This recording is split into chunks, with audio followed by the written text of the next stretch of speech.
நம்ம வீட்டு சமையலில் இன்றைக்கி கஞ்சி பக்கலாவாங்க. நல்ல ஆரோக்கியமான கொள்ளு கஞ்சி தாங்க. இது வந்து நெல்லிக்காய் ஊறுகாய்.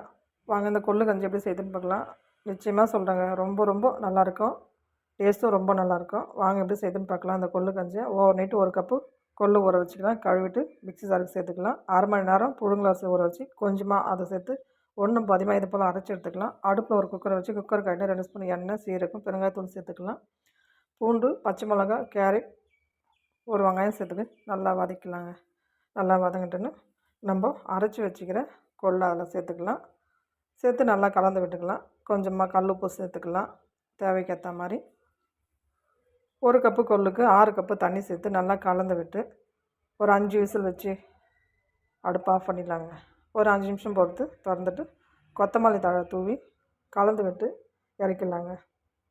இது வந்து நம்ம கரெக்டாக தண்ணி வச்சுருக்குறோம். வேணுன்னா நீங்கள் தண்ணி சேர்த்துக்கலாம். நல்லா ஆரோக்கியமான கொள்ளு கஞ்சி ரெடி ஆகிடும். நீங்களும் செஞ்சு பாருங்கள். செஞ்சு பார்த்து சொல்லுங்கள்.